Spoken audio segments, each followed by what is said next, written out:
All right, welcome back to SouFLoTV again, everybody. It is your host with the most. This is a follow-up video, okay?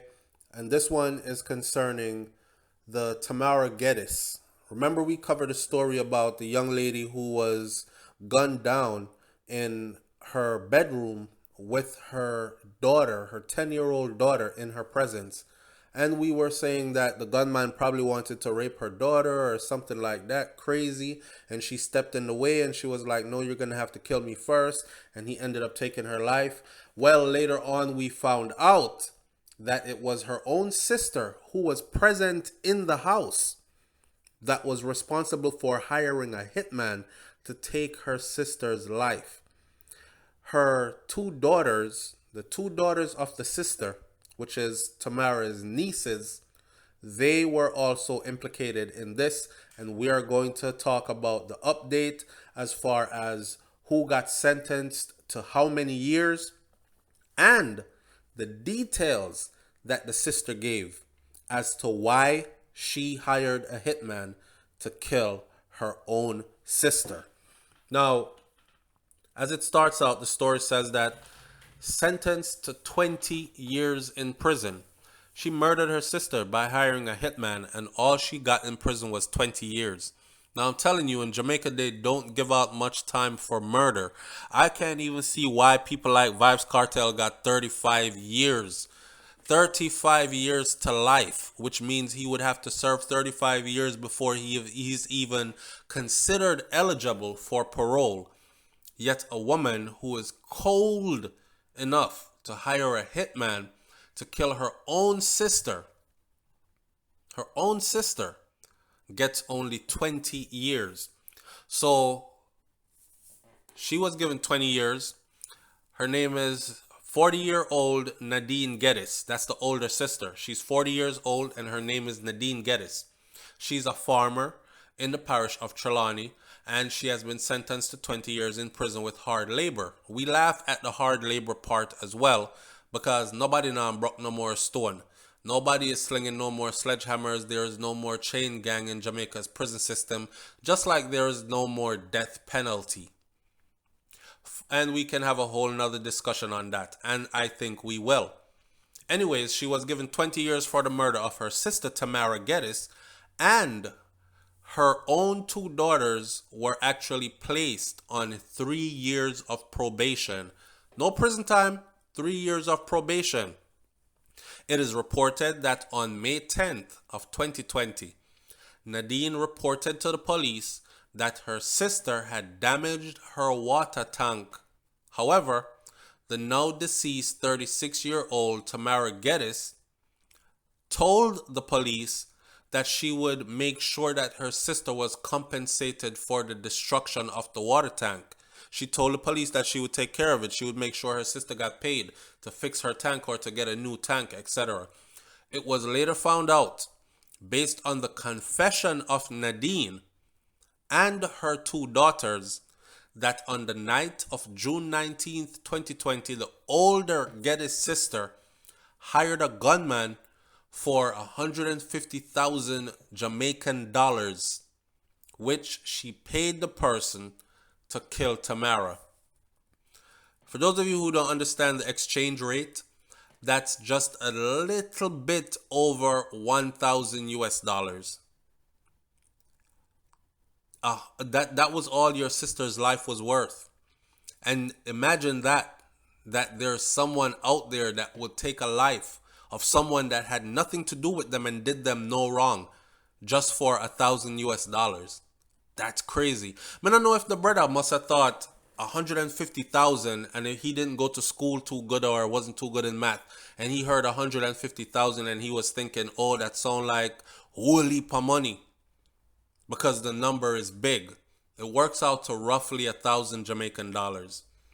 Tamara Geddes was later shot dead in the bedroom in the presence of her 10-year-old. And remember, we spoke about this and we said that specific orders must have been given because killers don't usually go unmasked, show up, because it wasn't a masked person and the family was in the house while it happened and she was upstairs. So how did the killer get upstairs? Someone let him in, and he walked right past the rest of the family because they knew what was about to happen, and went upstairs and did what he was paid to do, right? So he killed her for $1,000 US. You see, when me telling about this hitman for hire, this is a new trend in Jamaica.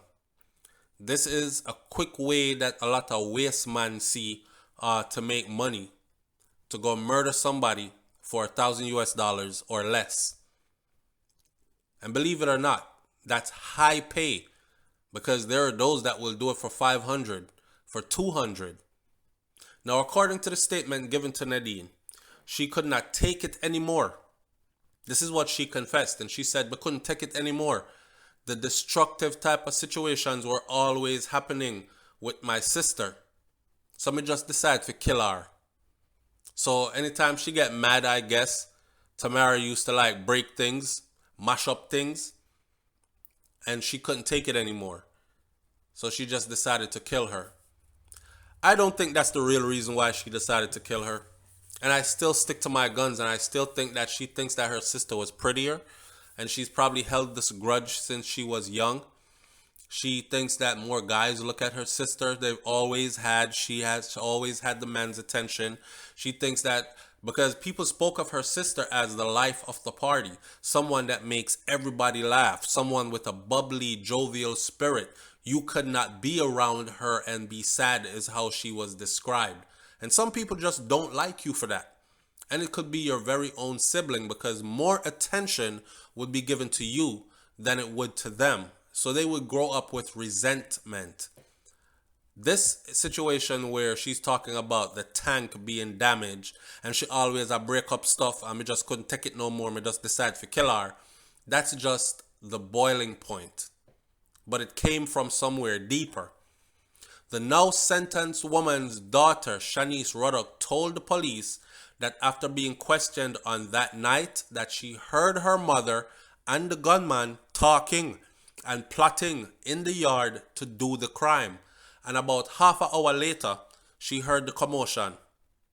But Nadine had told her that, shh, be quiet and don't say nothing. Another man and two co-accused, so that's 3 people who were charged for conspiracy to this murder, they have also been released. And the courts have stated that there was insufficient evidence to find them guilty. Now remember, if you remember the story, right? She went to somebody, and that somebody connected her to the person who was willing to do it. You understand? So who is the somebody that connected her to the person who was willing to do it? Because they have the trigger man, but who is the person that connected them? That person also should be definitely charged with conspiracy to murder, and he should be charged with after and before the fact. In other words, he should be charged with murder because you were an intricate part in plotting this murder. She come to you and she tell us that she want to kill her sister and she need a hitman to do it, and you said, "Me know somebody where we do it." You are a part of it. Then you went and got the person for her, and the person actually did it. So I don't understand too much how Jamaica's justice system works sometimes, but maybe they had to take a confession, or maybe they had to take a deal from these people in order to get to the real person, culprit, who was behind this. In my eyes, they were all behind it, and they all should have been tried for murder, including the daughters who heard it being planned and said nothing. They got 3 years probation. You heard your mom planning to kill her sister. You never warn your auntie. Auntie, mommy a plan to kill you. She a talk with one bad man and them a plan to kill you. They heard everything. She a go pay him money to kill you. And they didn't mention anything to her. And then when they heard gunshots going off in the house and they were told to be quiet, they did. They are a part of it too. Talk up in our comment section. Tell me if I'm wrong. Damn. Your own sister Boy, people wicked. I'm out. Peace.